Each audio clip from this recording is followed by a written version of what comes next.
murojaah aja, karena di sini tidak ada yang namanya pengajaran, jadi hanya merefresh ulang setiap bulannya biar istilahnya walaupun tidak pernah menemui kejadian, tapi jika berulang-ulang selalu dipelajari dan selalu di murojaah, insya Allah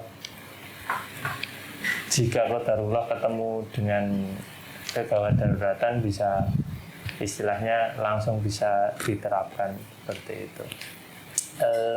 Biasanya yang dilakukan teman-teman itu saat murojaah langsung ke teknisnya. Jadi di sini di prinsip pertolongan atau bantuan hidup dasar itu dipelajari ada 3. Nanti secara berurutan itu teknik kaji cepat, terus teknik pelaporan, setelah itu teknik penanganan termasuk ke evakuasi. Jadi kadang kita kalau istilahnya di pelatihan itu kurang detail.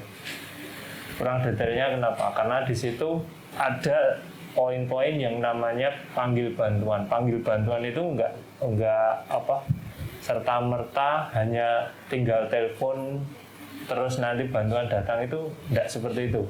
Jadi yang diterapkan standar dari ambulan emergency itu akan banyak sekali anamnesa, banyak sekali pertanyaan yang harus dijawab dengan jelas. Jadi di situ tidak serta-merta kita telepon ada kecelakaan di jalan ini langsung mereka datang, enggak.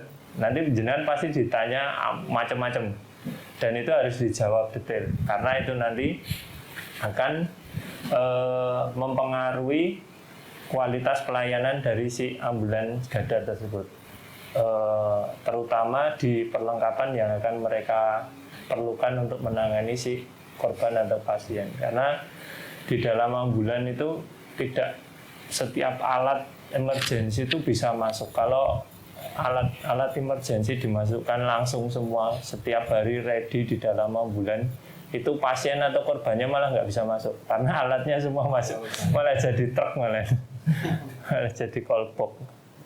Jadi alatnya itu besar-besar dan secara kegunaan juga tertentu. Kegunaan utamanya ada spesifikasinya sendiri, jadinya tidak setiap hari ready di dalam ambulan. Nah, itu salah satu fungsinya kenapa ada namanya anamnesa atau kaji kondisi pasien atau korban. Nanti kita refresh ulang gimana toh caranya kaji cepat atau secara visual kita lihat kalau kita ketemu dengan kecelakaan itu bagaimana menilai si korban ini layak dapat pertolongan hanya di tempat atau sampai ke rumah sakit atau bahkan dipanggilkan ambulan emergensi. Kriterianya bagaimana? Terus setelah itu pemanggilan atau menghubungi pertolongan ambulan emergensi atau ambulan relawan yang bisa dimintai tolong, itu bagaimana untuk pelaporannya. Terus setelah itu tindakan itu termasuk BHD macam-macam, ada mungkin ada perawatan, mungkin ada imobilisasi, terus setelah itu baru evakuasi jika diperlukan. Nah, di sini mungkin perbedaannya antara ambulan emergensi dengan ambulan relawan itu lebih ambulan emergensi itu lebih mereka berjalan secara ada SOP-nya, standar operational procedure yang diterapkan dalam SPGDT atau Sistem Penanganan Gawat Darurat Terpadu. Jadi ada langkah-langkah yang harus ditempuh oleh si ambulan emergency. Beda dengan ambulan relawan. Mungkin kalau ambulan relawan telepon cuman ada kecelakaan di sini langsung berangkat gitu aja. Jadi beda. Karena di sini untuk ambulan emergency itu mereka sudah lengkap dari kru, terus perawat, dokter di situ sudah lengkap. Jadi ada istilahnya prosedur yang mereka harus jalankan karena itu nanti berkaitan dengan tindakan evakuasi ke rumah sakit. Perbedaannya lagi ambulan emergency dengan ambulan relawan seperti ini. Jika ambulan relawan itu kalau masuk IGD bisa belang-belang atau istilahnya bebas, tidak ada istilahnya, tidak ada tolakan, nggak ada harus gontok-gontokan sama dokter IGD, itu bebas. Tapi kalau ambulan emergency itu IGD itu berhak nolak. Karena apa? Karena di ambulan emergency itu mereka harus kondisi pasien atau korban itu harus stabil. Jadi harus distabilisasi dulu di tempat oleh si tim ini. Nanti seumpama dari tim ini mengindikasikan si korban atau si pasien itu membutuhkan ruangan khusus, itu harus telepon dulu ke IGD. Jadi operator yang ada di kantor itu mendapat laporan dari tim yang berangkat, baru nanti si operator kantor ini mau membukakan rumah sakit yang ada di wilayah gitu. Nanti siapa yang bisa menerima secara kondisi yang sudah dilaporkan oleh tim. Mereka boleh menolak seperti itu. Mereka berhak menolak karena itu tadi sistem penanganan darurat terpadu. Jadi sudah ada SOP-nya. Mereka boleh menolak karena di situ sudah ada tim medis, sudah ada paramedis. Jadi pasien itu stabil. Terus perbedaannya itu antara ambulan emergency dan ambulan relawan. Jadi lebih mudah jika istilahnya jika ambulan relawan itu evakuasi ketimbang ambulan gawat darurat, karena banyak sekali prosedur yang harus dijalankan oleh si ambulan gawat darurat ini. Nah, di sini misal teman-teman dari ambulan relawan itu bisa menerapkan istilahnya teknik-teknik seperti tadi, itu akan mempercepat istilahnya pertolongan pada si korban atau si pasien. Karena di sisi istilahnya SOP tidak terlalu ribet daripada si ambulan emergency tadi. Terus komunikasi dengan rumah sakit juga tidak terlalu panjang. Langsung bawa ke IGD, mereka langsung menerima karena tidak harus telepon dulu, lapor begini, lapor begitu. Gitu. Terus untuk murojaahnya berurutan nanti dari kaji cepat, terus pelaporan, tindakan, dan evakuasi. Mungkin teman-teman yang sudah sering, Mas Yuda, Mas yang paling sering di sini tuh nggak mesti nggak wajib, istilahnya nggak wajib, cuman murojaah refresh ulang aja, Mas. Biasanya Mas Yuda, Mas Firdi, hanya itu. Terus mungkin kita mulai aja, kita refresh ulang ya, Mas Yuda, untuk istilahnya kaji cepat. Gimana kalau kita bertemu dengan kejadian kecelakaan misal. Monggo. Lapor sendiri ya. Hemat. Pondoknya di mana? Jadi kalau misalkan kita bertemu dengan kejadian kegawat daruratan di pinggir jalan misalnya, ada dua kondisi. Yang pertama, ketika kita yakin yang tidak yakin dulu ya, yang tidak yakin bahwasanya kita bisa memberikan pertolongan kepada korban atau pasien yang mengalami kegawat daruratan tadi. Pada kondisi ini minimal kita menghentikan kendaraan, menampilkan kendaraan dulu, terus datang melihat ada kejadian apa begitu. Kemudian setelah melakukan anamnesa dan kita tidak punya kemampuan atau tidak yakin dengan kemampuan yang kita miliki untuk melakukan pertolongan gawat darurat, maka kita setidaknya menghubungi layanan ambulan gawat darurat atau emergency service, yakni kalau di Jogja PSC. Setelah kita sebutkan lokasinya di mana, kejadiannya apa, dan itu ketika kita menelpon itu sudah melakukan analisa, sudah melihat si korban atau si pasien tadi yang mengalami kegawat daruratan. Nah, setelah kita menelpon layanan ambulan tadi ya, sekiranya kita tadi ada keperluan dan tidak bisa melakukan pertolongan, ya tugas kita, kewajiban kita ya sebagai orang yang melihat kejadian tadi ya sudah selesai. Gitu ya Mas kira-kira Anggi. Terus yang kedua, yang ketika kita yakin punya kemampuan dan yakin untuk memberikan pertolongan kepada orang yang mengalami kegawatan tadi, ya tadi sama prosedurnya, kita berhenti, tepikan kendaraan dulu, datang, terus kita lakukan anamnesa. Yang pertama kita cek dulu adalah kondisi nafasnya yang gimana ya, nafas, terus ada pendarahan atau tidak, sampai sini dulu Mas ya. Kesadaran Dan kesadaran orang yang mengalami kegawat daruratan tadi. Sampai di sini dulu Mas ya, berarti. Tingkat kesadaran. Terus setelah itu dilokalisir kemungkinan yang cedera atau terluka seperti itu. Tingkat kesadaran itu untuk mengecekkan pertama kondisi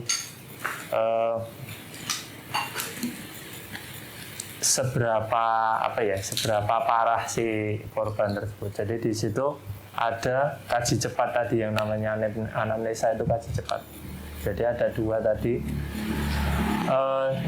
Misal kita itu lewat suatu jalan, terus kita ketemu dengan orang tergeletak karena kecelakaan. Biasanya sudah dikerumuni orang. Misalnya sudah dikerumuni orang. Apa yang harus kita lakukan sebagai istilahnya, kita kan sebagai relawan, kita juga bisa dikatakan rescuer. Apa yang kita lakukan seperti itu? Kita berhenti di dekat lokasi, kita amati secara visual. Ini terkait dengan kaji cepat. Setelah kita amati secara visual, kita lihat si keadaan korban itu. Misal ada beberapa variabel di sini. Kadang kita ketemu dengan kondisi korban itu bisa bangun sendiri, ada yang bisa langsung habis kecelakaan dia langsung bisa duduk sendiri, ada yang kecelakaan dia masih tidak sadarkan diri di jalan, di tengah jalan misal seperti itu. Kita kan secara visual bisa lihat. Secara visual kita bisa lihat, terus misal kita ketemu dengan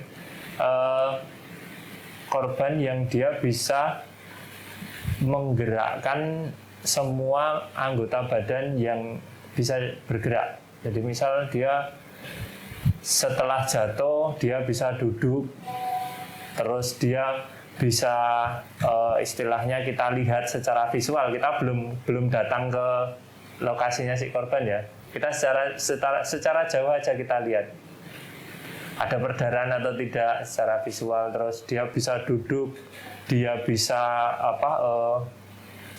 menekuk lutut di kaki, tangannya dia bisa bergerak dengan leluasa. Itu kemungkinan kegawat daruratannya lebih rendah seperti itu.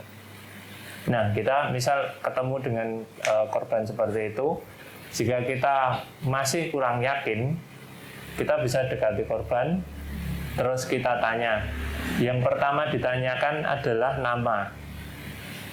Karena apa? Ini untuk pengecekan kondisi otak atau kepalanya dia.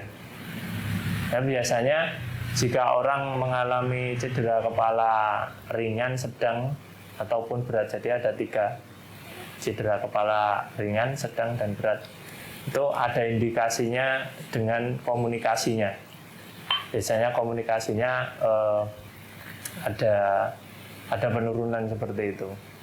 Jadi misal kita bisa melihat dia bisa bergerak, terus tanpa mengeluh rasa sakit, seperti itu, kita dekati, tanyain namanya. Kalau dia bisa langsung jawab namanya, alamatnya di mana, bisa menceritakan kronologinya, dia tadi jatuhnya bagaimana atau tabrakannya bagaimana, berarti otomatis si kepala ini kemungkinan besar aman.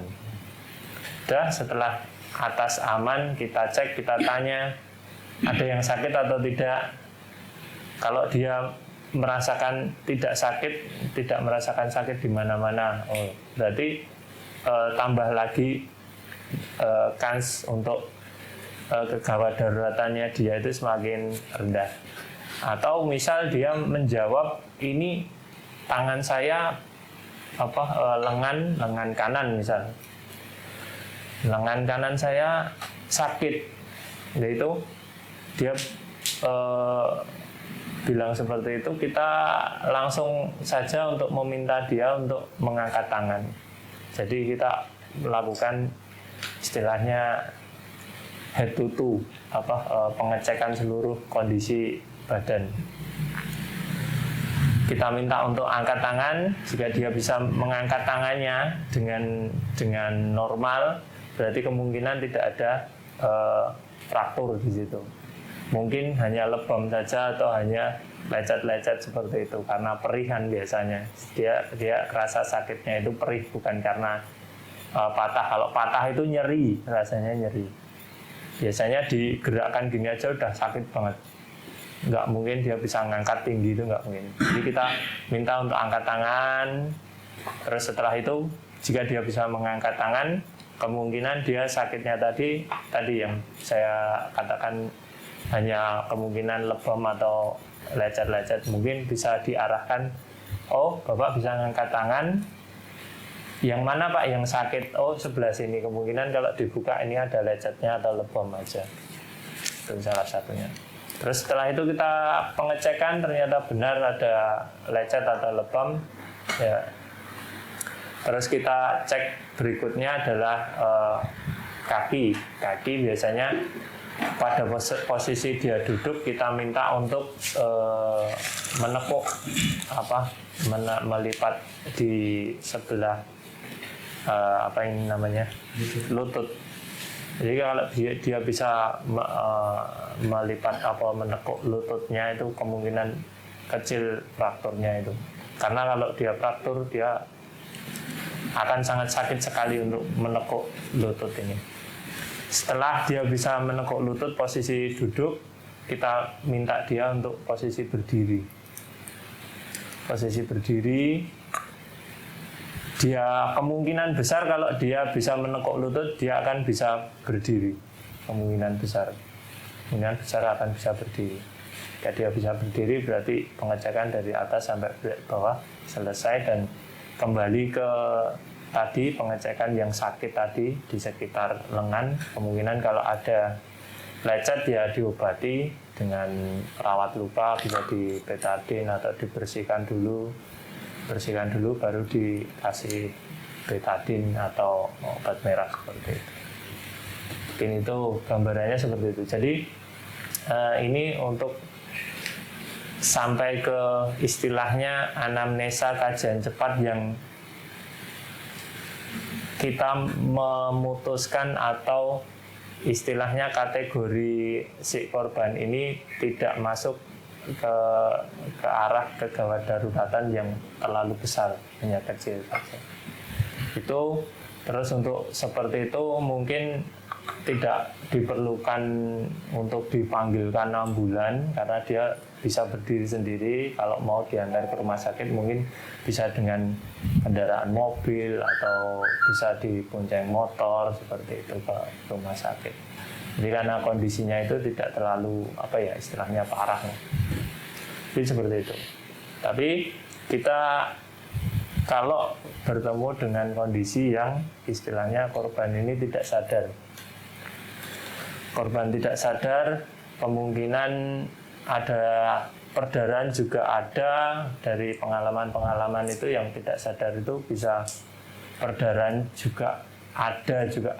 Maksudnya yang perdarahan itu tidak sadarkan diri ada, yang tidak perdarahan itu tidak sadarkan diri juga ada.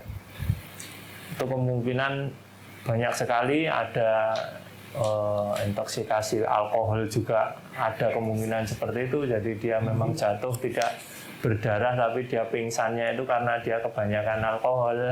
Seperti itu juga banyak sekali kita temukan seperti itu. Misal kita bertemu dengan yang tidak sadar, tadi kan sadar, sampai kaji cepatnya kita bisa menentukan bahwasanya ini tingkat kegawat daruratannya hanya rendah. Ini kita ketemu dengan yang tidak sadarkan diri. Tidak sadarkan diri, kita coba untuk bangunkan, jadi kita rangsang nyeri, apakah dia merespon atau tidak. Jika dia dirangsang nyeri, dia respon, berarti saraf dia untuk respon di otak itu berarti dia jalan, istilahnya seperti itu. Jadi kita rangsang nyeri bisa dengan ditekan kukunya, ini juga bisa kita rangsang nyeri di area sternum di sini juga bisa. Kalau dia mengerang berarti tingkat kesadarannya naik. Naik berarti dia sudah mulai sadar karena dia bisa merasakan sakit gitu. Logikanya seperti itu. Misal dia bisa mengerang kesakitan, terus kita usahakan dia sadar.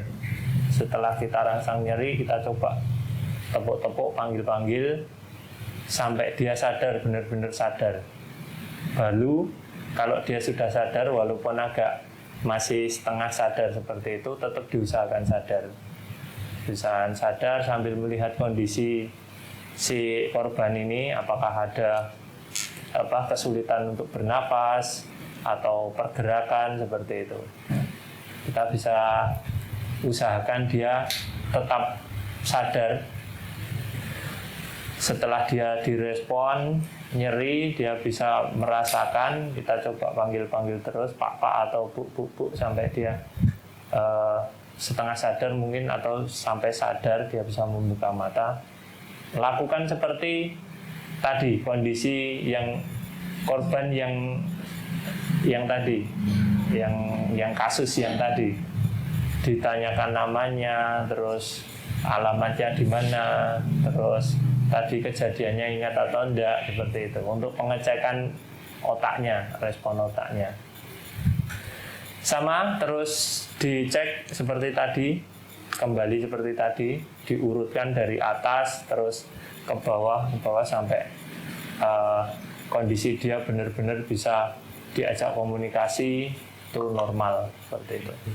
Itu yang dari tidak sadar bisa sadar.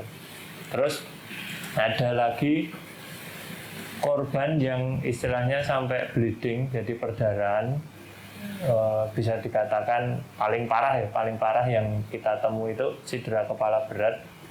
Itu dia perdarahan, dia tidak sadarkan diri, direspon nyeri dia tidak ada, direspon nyeri dia benar-benar tidak respon, dia benar-benar tidak sadarkan diri, dan kita benar-benar melihat ada perdarahan di area kepala. Seperti itu, berarti bisa dikatakan itu cedera kepala berat, karena dia benar-benar tidak sadar. Jadi untuk yang kasus nomor 2 tadi, kasus nomor 2, terus kasus nomor 3 ini, yang kasus nomor 2 itu bisa diteruskan atau dilanjutkan seperti kasus pertama jika kondisinya bisa kembali normal seperti kasus pertama. Tapi kalau kasus kedua tadi, setelah anamnesa atau kaji cepat itu ada indikasi bahwasanya mungkin ada cedera patah tulang atau bagaimana, Ciri-cirinya seperti tadi yang saya sampaikan. Kita cek head to toe dari kepala, tangan suruh angkat ke atas, dia sakit atau tidak, nyeri atau tidak kakinya, seperti itu. Kalau ada indikasi dia kesakitan saat dia bergerak, nyeri, sakit sekali, tidak bisa menggerakkan, bisa dikatakan fraktur atau dislokasi. Dislokasi itu ini posisi engsel ini keluar biasanya, lepas dari posisinya. Biasanya di bahu, terus di pinggul seperti ini. Tuh. Bisa dicek dengan teknik tadi. Terus misal yang kasus kedua tadi ada kita curiga, jadi di setiap kejadian itu kita suspek, jadi curiga bahwasanya ini ada cedera fraktur atau patah tulang seperti itu, baru kita panggilkan si ambulan emergency untuk pelaporan. Di sini pelaporan jenengan nanti oleh tim operator itu pasti ditanya yang pertama nama jenengan, terus nomor telepon jenengan yang bisa dihubungi, terus lokasi, terus baru setelah itu kondisi korban. Nah, dari kaji cepat yang jenengan lakukan tadi itu adalah istilahnya data-data yang harus dilaporkan ke tim emergency. Jika jenengan kaji cepatnya itu bagus, si tim emergency ini akan sangat cepat melakukan pengiriman atau luncuran ke TKP seperti itu. Jadi banyak sekali istilahnya futur dulu.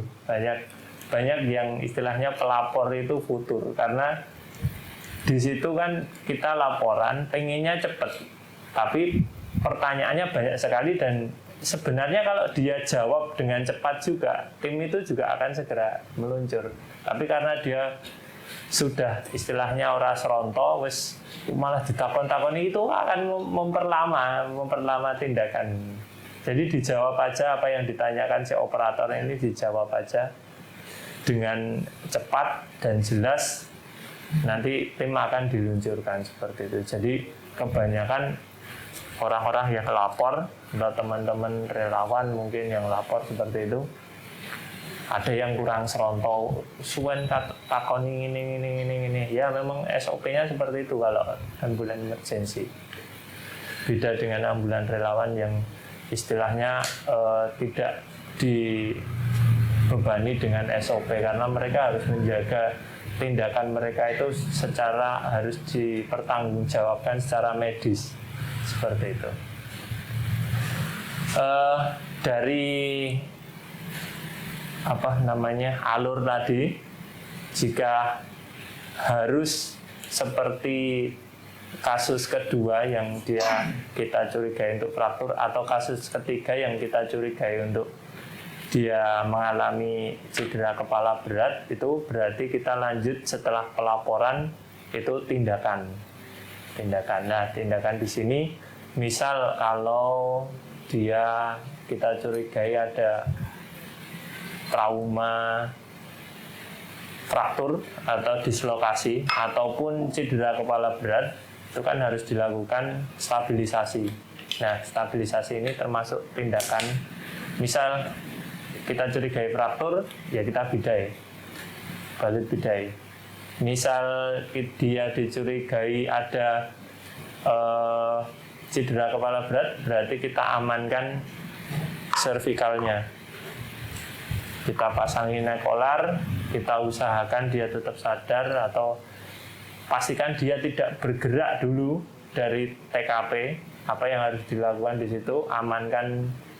Amankan sekitar. Jadi urutannya kan aman diri, aman pasien, aman lingkungan. Nah, itu kita amankan dulu. Aman diri itu bisa berbentuk APD semacam itu. Terus aman pasien berarti kita harus mengamankan sekitar itu. Jika daerah itu istilahnya ini korban kecelakaan atau korban kebakaran kan beda.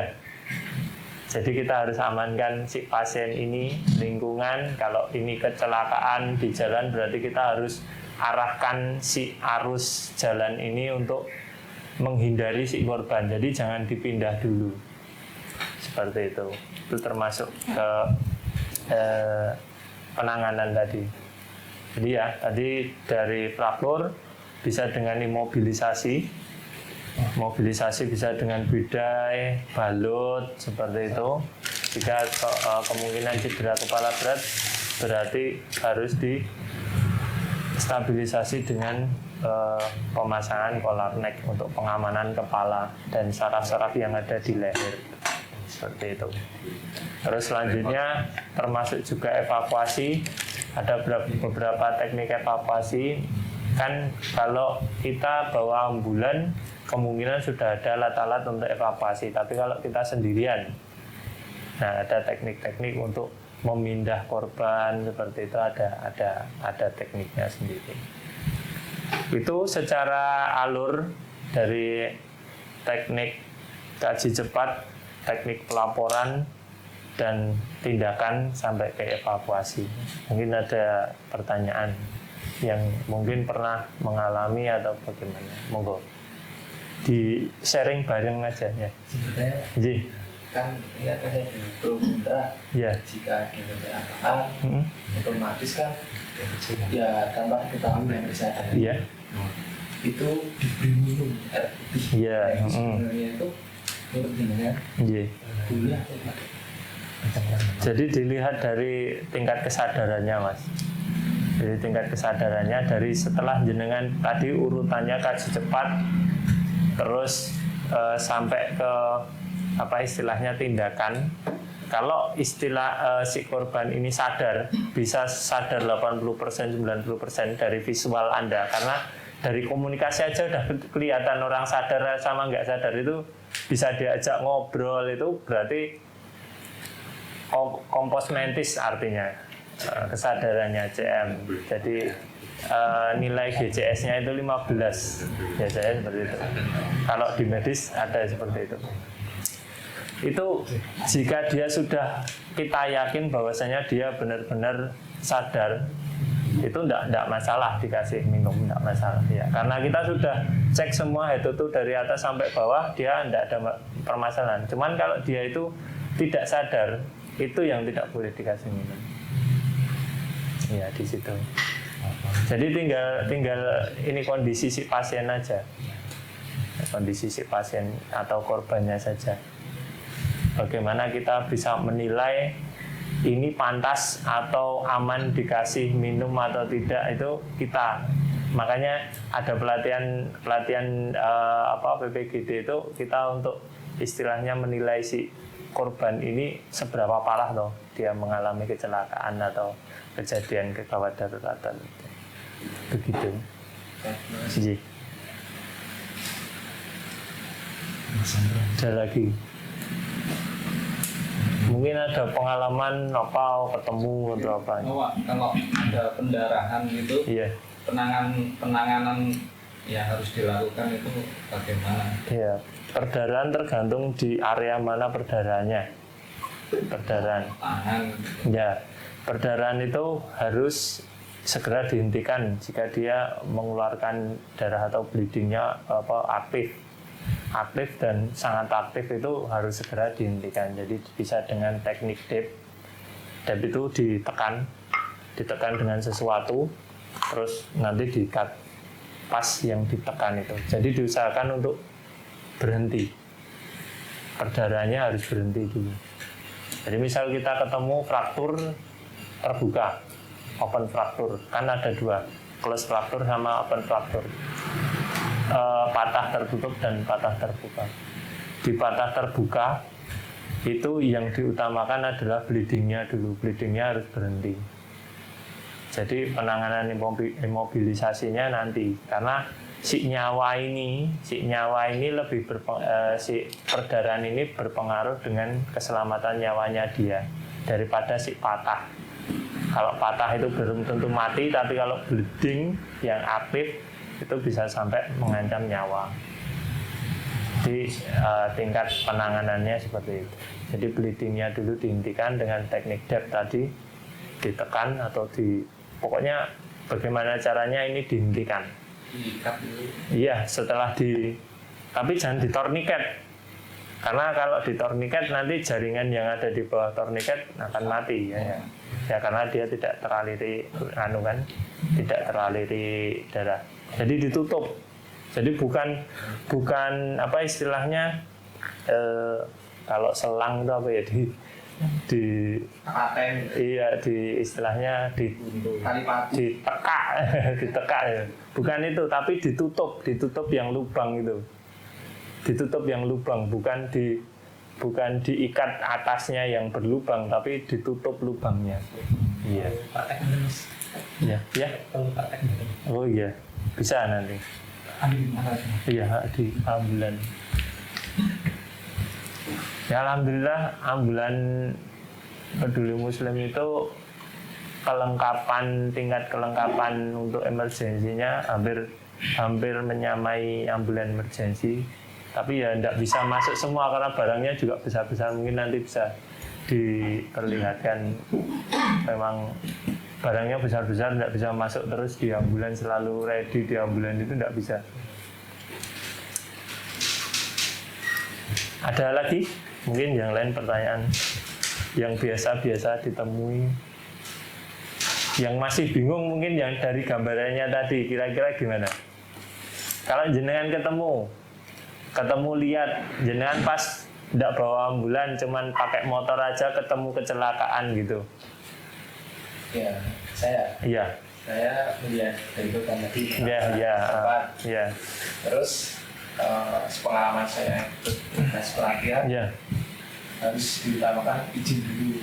Ya, perkenalkan diri ya. Soalnya jika ditolak. Ya, betul. Saya nggak boleh. Itu terus melihat tadi kondisi Risma yang bilang tadi parah atau tidak, harus perlu dibawa ke rumah sakit. Ya, seperti itu. Tapi untuk yang tadi kan lebih detailnya pas istilahnya praktek seperti itu ya. Ini hanya gambaran dasar teknik-tekniknya aja. Jadi ada dibagi menjadi 3 tadi: kaji cepat, terus pelaporan, terus setelah itu tindakan. Untuk yang tadi, yang apa masnya tadi yang tanya untuk teknik DEP itu tinggal ini aja. Ada kain tutup yang bagian yang perdarahan, terus diikat pas ininya, pas yang perdarahan itu. Intinya dihentikan bleedingnya, dihentikan perdarahan.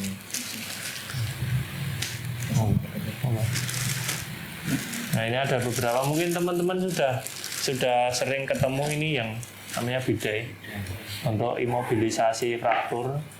Terus ini namanya collar neck, cervical collar neck. Ini untuk ya stabilisasi leher. Jika dicurigai dia cedera kepala di korban, ini juga sama. Terus ini mitela. Mungkin teknik-tekniknya teman-teman sudah banyak yang dulu aja mas, banyak yang tahu caranya bidet gimana juga. Kita hanya refresh saja.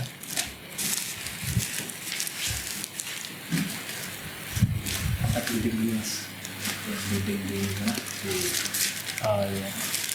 Ini apa tadi?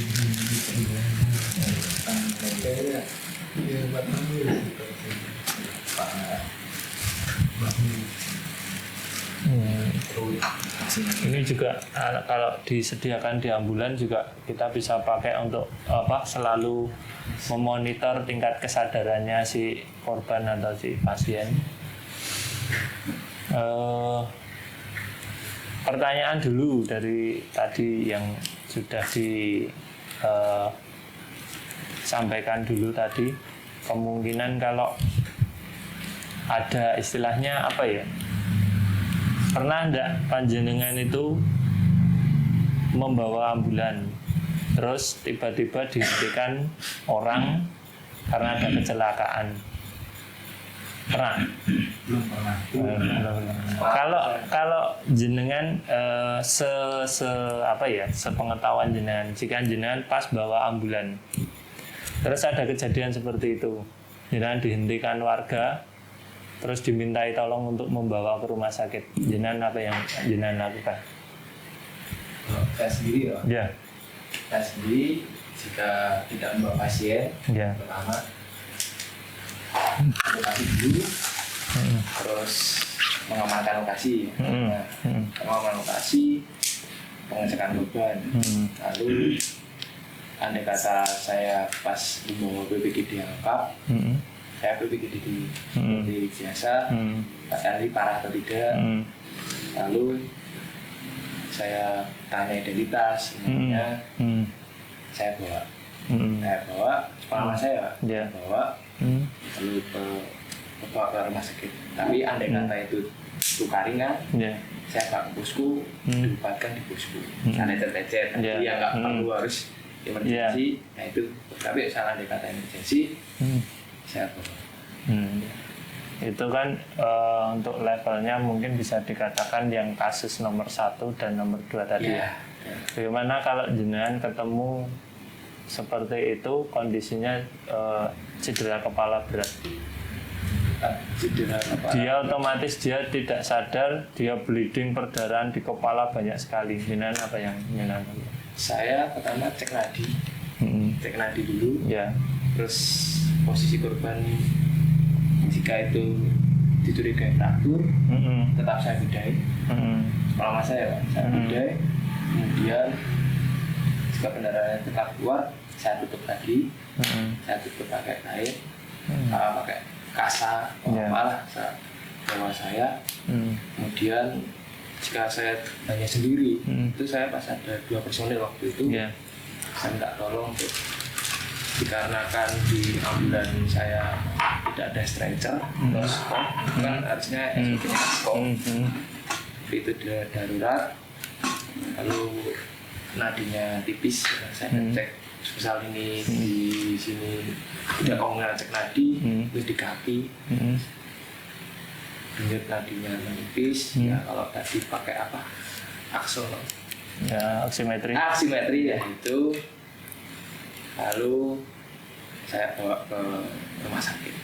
Ya, tapi andai kata saya tidak mampu dalam menangani tersebut, saya tetap panggil emergency. Ya, seperti itu. Jadi yang disampaikan tadi kan berurutan ya Mas, dari kaji cepat itu dari atas sampai bawah. Ya. Jadi kemungkinan kalau tidak sadar itu pasti ada sesuatu di kepalanya yang error. Ya. Jadi pasti ada sesuatu di kepalanya yang error. Jadi dipastikan dulu kesadarannya naik, baru nanti kita lihat ada istilahnya dia mengalami trauma fraktur atau dislokasi seperti itu setelah dia sadar. Jadi kalau dia belum sadar, kita sudah bidai duluan. Kita itu menyelamatkan nyawanya dulu, bukan itu. Jadi urutannya kita sadarkan dia dulu, fokus di penyadaran diri dulu. Misal dia tetap tidak sadar, berarti dia benar-benar ada cedera di kepala. Ya, ada sesuatu yang istilahnya yang membuat dia benar-benar tidak respon dengan lingkungan luar. Itu pengamanannya untuk curiga cedera kepala itu harus diamankan servikalnya dulu, harus ada ini diamankan dulu, itu paling penting. Atau kalau belum ada atau jenengan posisinya sudah menelpon ambulan emergency, itu kita bantu dengan istilahnya stabilisasi dengan tangan, kepalanya jangan sampai bergerak. Jadi dia harus lurus dari kepala turun kita biasanya diajarkan untuk apa istilahnya di PPGD kita untuk stabilisasi kepala disuruh begini kan? Ya, itu fungsinya harus untuk mengamankan ini leher ini, servikal. Jadi di situ kita tetap usahakan kesadarannya. Misal ya Mas ya, misal si korban ini jenengan usahakan sadar tidak sadar. Terus jenengan kemungkinan secara perlengkapan yang ada di ambulan itu lengkap, ada collar neck, ada ya, bisa dilakukan itu. Terus nanti setelah Anda stabilisasi, ini kan udah dilakukan serangkaian stabilisasi tapi belum sadar, ya apa yang jenengan lakukan?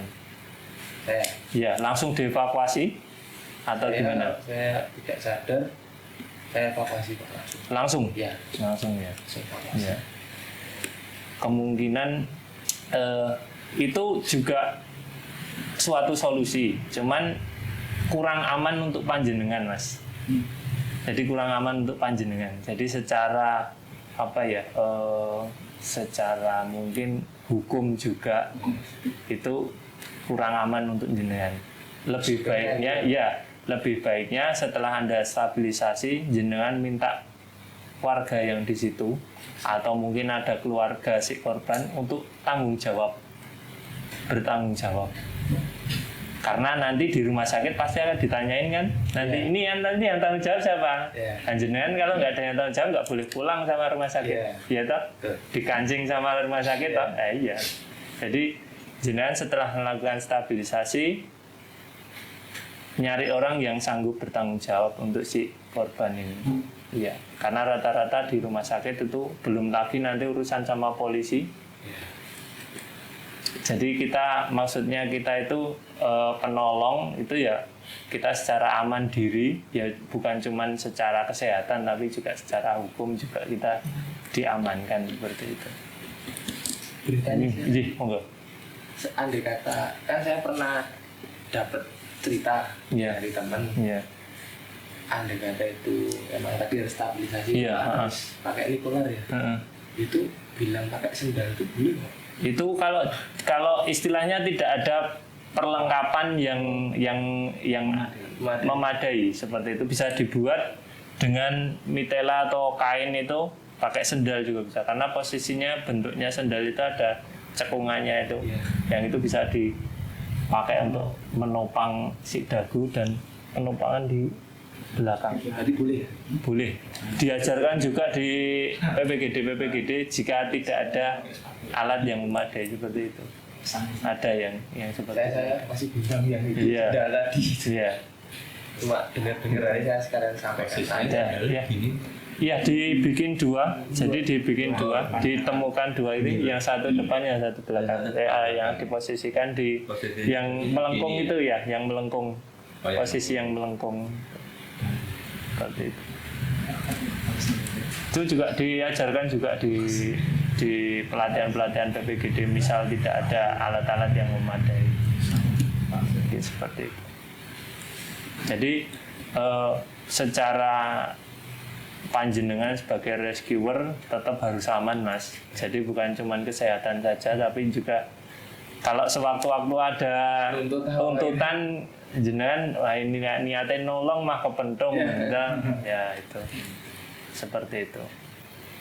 Ya jarang sih ada yang seperti itu, cuman mengantisipasi. Soalnya beberapa juga ada yang istilahnya langsung dibawa terus akhirnya pasien meninggal, korban meninggal itu juga nggak sedikit seperti itu. Nanti yang tanggung jawab cuman wo aja, cuman itu tuding-tudingan nggak jelas. Padahal nyawa orang itu. Ini seperti itu gambarannya. Jadi benar, nanti seumpama ya Mas, nanti misal ketemu dengan kejadian tadi, jenengan sudah stabilisasi, tapi jenengan minta tanggung jawab, nggak ada yang tanggung jawab. Ya sudah, stabilisasi dilakukan, jenengan tunggu ambulan emergensi. Kan ini pasien sudah stabil, posisinya sudah stabil, sudah istilahnya keamanannya dia itu sudah meningkat gitu loh. Nah itu bisa. Jadi misal tidak ada yang mau tanggung jawab seperti itu. Atau jenengan bisa telepon komandan jenengan dan aku nemu iki wis tak stabilisasi, ra ono sing tanggung jawab, jenengan wani ra tanggung jawab dan tak gawa. Seperti itu bisa. Kalau komandan jenengan, wis aku sing tanggung jawab, wis enggak. Seperti itu. Jadi mengamankan jenengan dulu. Kan yang prinsip pertama pertolongan kan aman penolong dulu kan. Tidak cuman secara tidak secara istilahnya keselamatannya jenengan, tapi secara hukum juga jenengan harus selamat juga. Prinsipnya seperti itu. Jadi prinsip pertolongan utama aman diri. Jadi misal kita ketemu orang tenggelam, lihat ada orang tenggelam. Kalau jenengan nggak bisa berenang, ya nggak usah nolong. Nanti nambah korban. Ya itu. Prinsipnya seperti itu. Ya, mungkin cuman gini aja kok kita merjaah itu teknik-tekniknya aja, teknik-teknik yang lebih detailnya aja. Mungkin tidak banyak yang tahu soalnya yang bagaimana pelaporan yang baik itu bagaimana, karena nanti oleh tim operator pasti ditanyai macam-macam. Bahkan nanti kalau jenengan dapat operatornya itu operator call center, itu jenengan akan diarahkan. Misal ketemu orang tidak sadarkan diri, henti nadi, tidak ada nafas, seperti itu. Jenengan akan diarahkan untuk melakukan RJP itu, jenengan secara telepon itu akan diarahkan oleh operatornya call center. Jadi seperti itu.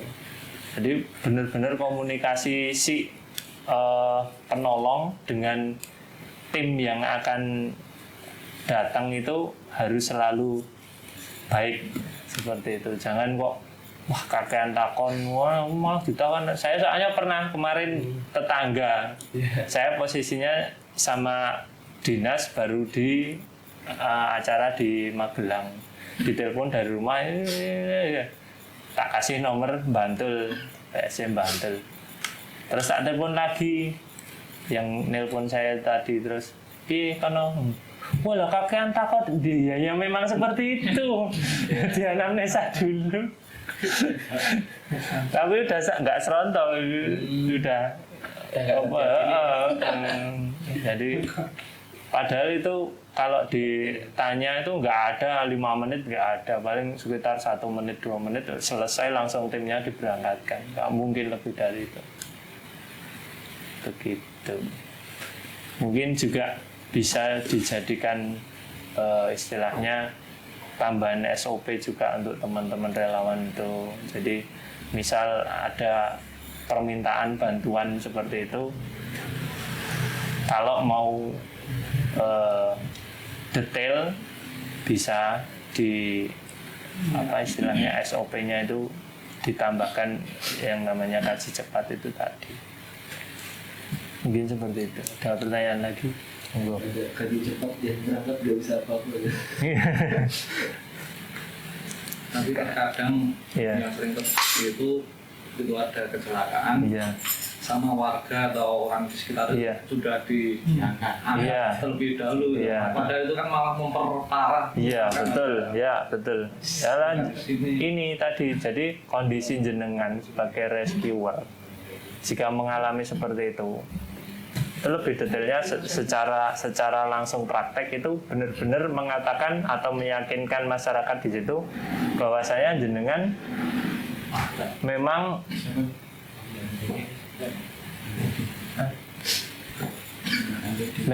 jenengan personal yang berkualifikasi untuk menangani seperti itu. Jadi perkenalan diri itu penting. Nah, perkenalan diri itu penting. Nama saya ini, saya mungkin dari relawan apa, terus saya sudah diberikan pelatihan PPGD seperti itu. Jadi masyarakat itu akan lebih respect. Jadi diminta untuk dikontrol si massa ini dikontrol itu lebih mudah seperti itu. Jadi jangan diangkat dulu, biar saya lakukan kaji cepat dulu atau anamnesa dulu seperti itu. Jangan dipindah dulu, amankan aja lokasinya. Amankan lokasinya. Diminta untuk mengamankan lokasi. Banyak juga itu, banyak yang seperti itu. Langsung diusung terus memberhentikan mobil biasa terus itu akhirnya meninggal juga ada, Mas. Jadi karena kondisi mobilnya itu kan memang bukan untuk menolong. Jadi dia posisinya itu meringkuk gitu loh, diangkat di ambulan itu posisinya meringkuk. Jadi malah dia kemungkinan nafasnya dia juga terganggu, tidak lancar seperti itu. Akhirnya juga meninggal itu akhirnya. Kejadian juga seperti itu. Ya. Tapi ya Pak, mengamankan lokasi. Ya. Misalkan dia kejadiannya mobil nggak sadar diri, kejadiannya pas di jalan tapi agak ke tengah. Iya. Itu nggak apa-apa kalau kita angkat ke sekarang, pindahkan ke lokasi. Diamankan jalannya aja, Mas. Tetap diamankan jalannya kalau dia. Ada kecelakaan. Iya. Tetap minta tolong orang yang sekitar untuk mengatur lalu lintas. Mengatur lalu lintas. Kemungkinan di situ juga mungkin kalau di perempatan kan ada polisi juga kemungkinan kan bisa juga. Tapi memang kondisi tidak sadarkan diri ini lebih tepatnya itu tidak dipindahkan dulu kalau posisinya tidak sadarkan diri.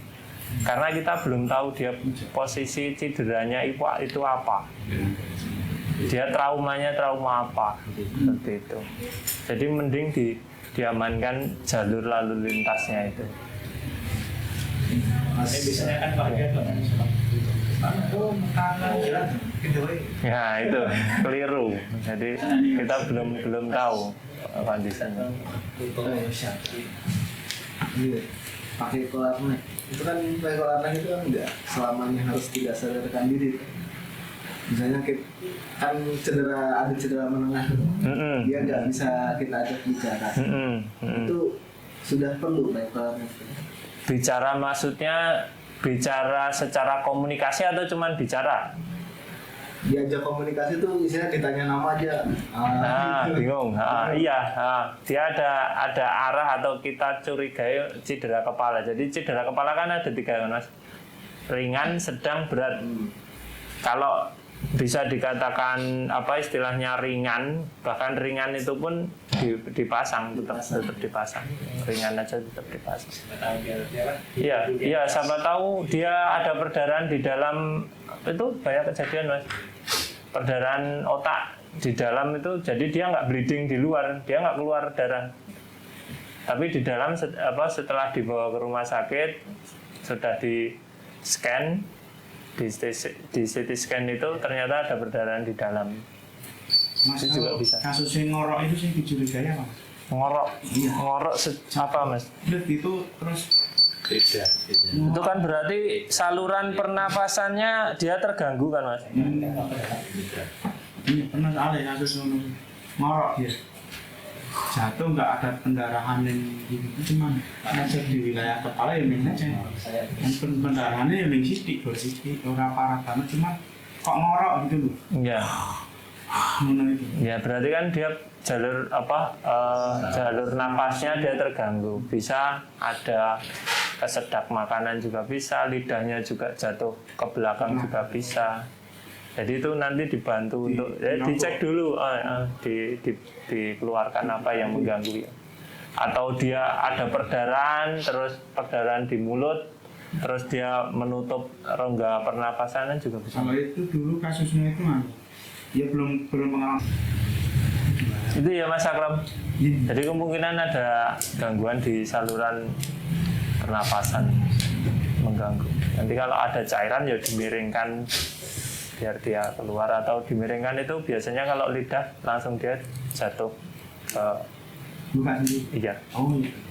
Nggak sadar dikasih minum Mas, paru-paru bisa ya? Ya? Nggak sadar dikasih paru-paru bisa? Iya bisa. Bisa, kalau nggak sadar sebaiknya tidak dikasih makan minum. Iya. Pak mau tanya? Iya, monggo. Nek menurut jenengan kan kita mau evakuasi nih, Iya. mau menolong, Iya. terus ada kayak warga itu kayak ini saya udah cari mukang itu, Iya. aku so Europe. Iya. Dari jenengan itu gimana untuk mengasih solusi, mengatasi orang warga yang itu yang nggak brutal itu? Iya. Kalau bertemu seperti itu Mas, dimintai untuk yang bertanggung jawab secara keseluruhan. Biasanya dia langsung muntir. Iya. Biasanya langsung muntir. Nanti Bapak tanggung jawab sampai rumah sakit ya. Itu udah muntir biasanya.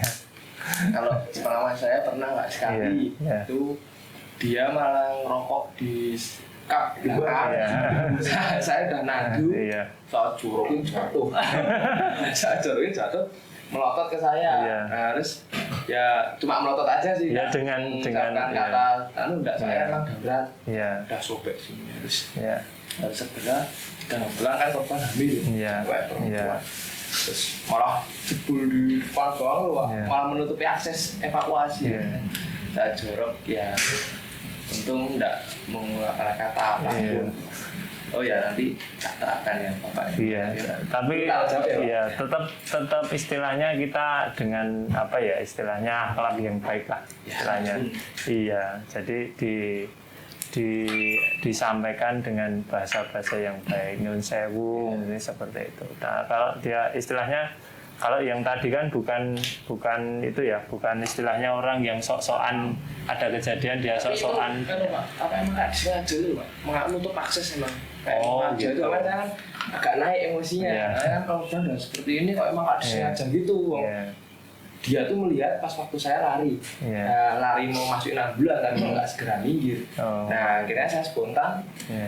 saya pakai handscoon juga, safety, lalu saya geser gini orangnya mental, terus ya nggak, ya cuma mau jatuh, Iya. tapi langsung melotot saya gitu ya, saya tetap tak lihatin, terus akhirnya orangnya nggak ngapa-ngapa, Iya. ada saya fokus korban berangkat. Kalau biasanya kita juga sering ketemu seperti itu, apa istilahnya masyarakat yang kurang apa ya, Respect gitu. ya dan istilahnya apa, mau menunjukkan bahwasanya beliau itu bisa apa menolong seperti itu, juga banyak juga kita ketemu seperti itu. Tapi kan kita sampaikan bahwasanya kita ini tim medis, kita memang fokusnya di situ, kita udah ada perawat, udah ada dokter gitu. Dia pasti akan berpikir, wes ana dokter ada perawat lah, aku ini sopo, mungkin seperti itu kan. Kita kebanyakannya kalau sudah kita sampaikan seperti itu, biasanya beliau-beliau ini sudah pasrah gitu. Tapi kalau yang biasanya yang sulit dikendalikan itu yang langsung suluh bawa biasanya. Jadi masyarakat sangat banyak gitu, kondisinya juga melihatnya benar. Kalau kita lihat kondisi korban itu parah mungkin ya, wes langsung go away mungkin seperti itulah.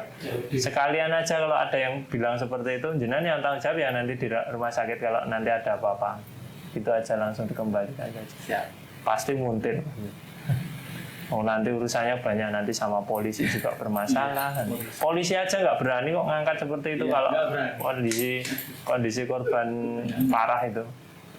Pasti cuman ngamankan lingkungan, udah telepon ambulan gitu seperti itu. Nggak berani mindah-mindah karena mereka nggak punya mana. Iya. Ini solusinya bisa seperti itu, Mas. Tapi tetap disampaikan dengan baik ya, sopan. Ya, saya kira kalau kondisi seperti itu memang apa istilahnya riwuhan, apalagi di jalan panas ya. Semua panas, komunikasinya jadi agak kurang efektif. Ini seperti itu. Kalau untuk penanganan ibu hamil itu ada yang harus dilakukan khusus itu ada nggak? Ibu hamil yang apa, Mas? Ya itu kecelakaan kayak yang kemarin itu. Ya. Maksudnya harus dicek. Ya urutannya tetap seperti tadi, kesadarannya itu ya, kesadarannya. Tetap kesadarannya itu. Yang diutamakan kesadarannya si korban itu.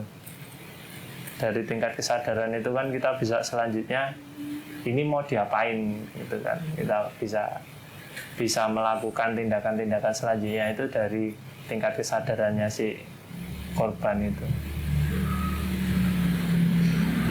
Misal jenengan itu ragu ya sudah, jenengan lakukan istilahnya prinsip pertolongan dasar itu tadi, aman jenengan, aman pasien, aman lingkungan, itu sudah wujud bantuan. Dan itu kan sudah termasuk memanggil bantuan, misal ambulan emergensi itu kan juga sudah wujud bantuan juga. Seperti itu. Kalau jenengan tidak yakin, ya sudah, serahkan pada yang ahlinya saja. Ya, kita itu memang bukan pekerjaan kita kok. Ya tahu, medis sama paramedis itu bukan pekerjaannya.